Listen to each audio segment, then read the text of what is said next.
Hello YouTube and preppers, this is the comms prepper with a video about ham radio or amateur radio. I often hear people say, I'm going to buy a ham radio or get a ham radio license as part of my preps, as part of my communications plan. But I never hear people really say what type of radio they're going to get or why they're getting it. So there's many different kinds of ham radio or amateur radios out there on the market today. And which one are you going to buy? Do you want a portable, a mobile to get mounted in the car, or a base station? But there's even questions that go further than that, is what bands you're looking to cover. What are your requirements? Because each radio band has different operating characteristics that give you a different capability. And people may disagree with me, but I break communications down into three categories: local communications, regional communications, and international communications. Local communications is the type of radios you would use for things around the house, within your town, CB, MERS, FRS, GMRS. But to get regional communications and international communications capability, you're going to have to get down into the lower bands, into what they call the high frequency or HF radio band. And I keep defaulting back to this chart, and I encourage everybody to download a copy of it. These are the bands assigned to the amateur radio service by the FCC. And the vendors build radio equipment to match these bands. This is their market. When they're looking to make a radio, they look at these bands and they build their radios to have one or more of these bands. So when you're selecting a radio, you want to make sure that the radio you're buying has the capability for the bands you're looking to operate on. And why are bands important to preppers and for communications? Well, different frequencies have different characteristics. Many of us are familiar with CB, FRS, GMRS, or MERS, and these are line of sight type systems. And that's what is represented here with that blue circle on this slide.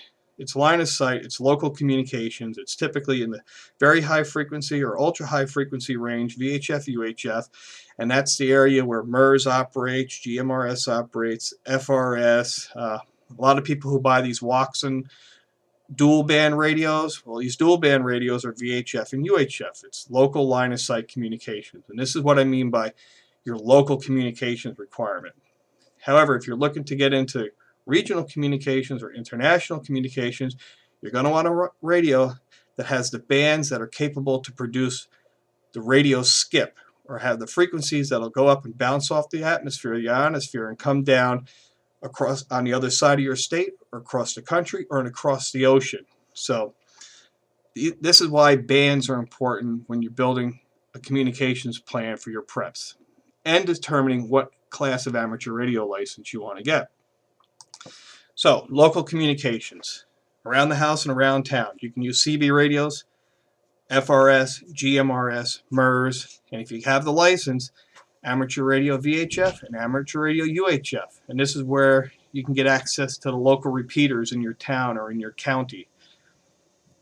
For regional communications, you're going to want a radio that has high frequency or HF capability, specifically the 80 meter band, 3 megahertz, the 60 meter band, 5 megahertz, and the 40 meter band, or 7 megahertz.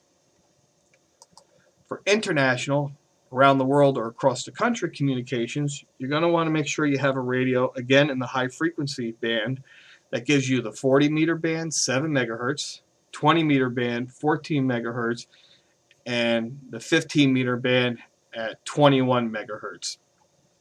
And as I said, there's different classes of amateur radio license, but again, I broke down that ARRL chart to give you an idea of what class of amateur radio license you're going to need based on the operational requirement you have.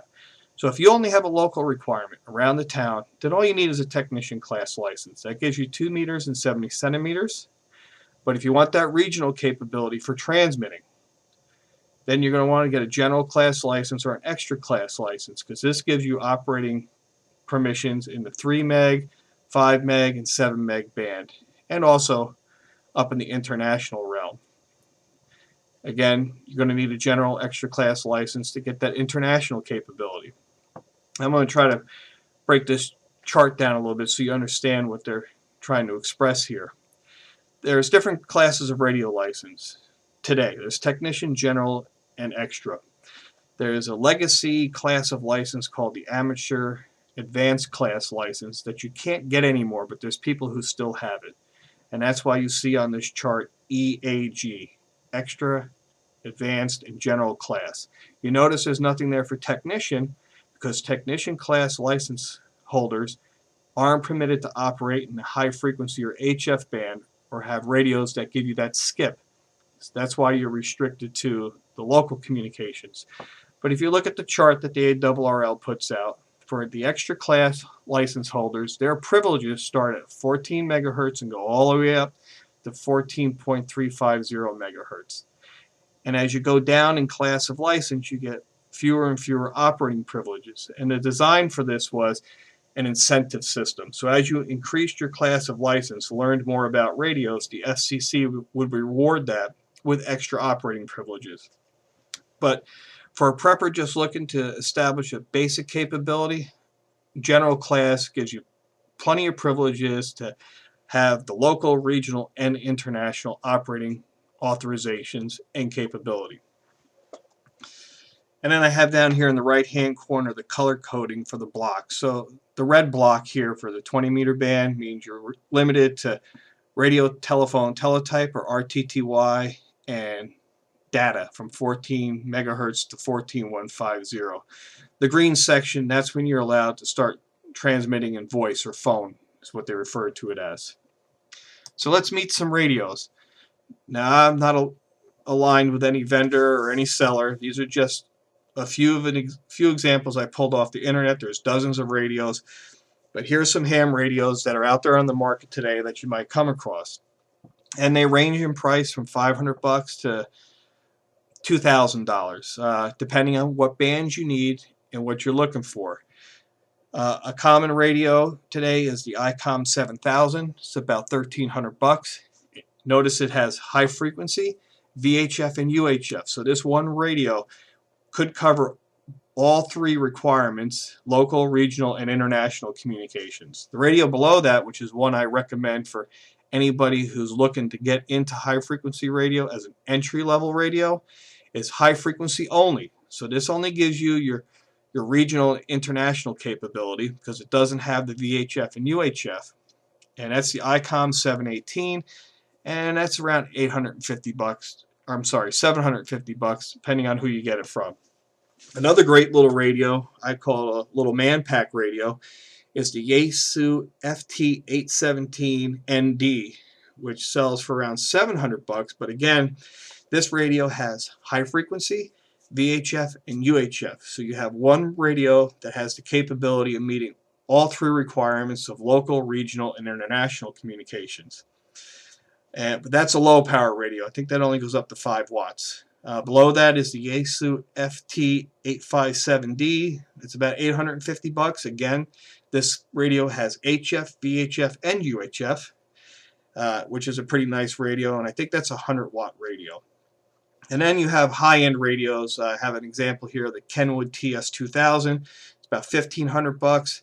That's a good base station. It does HF, VHF, and UHF, but it's a pretty pricey item. But I don't own one, but I hear it's a nice radio.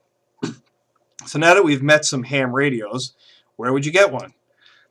Well, the two biggest suppliers of amateur radio equipment in the United States are Ham Radio Outlet, www.hamradio.com, and Amateur Electronic Supply, or AESham.com. This is where I buy my equipment, my cables, my connectors, and my radios when I get permission to go buy a new radio from the wife. So I hope I didn't lose you on this. I just wanted to do a quick synopsis of what ham radio is and how it could apply to you, and what to think about when considering what license you want to get and what radios you want to get. What are your requirements? What are you trying to cover here? And as always, thank you for watching my videos and subscribing to my channel. This has been the Comms Prepper.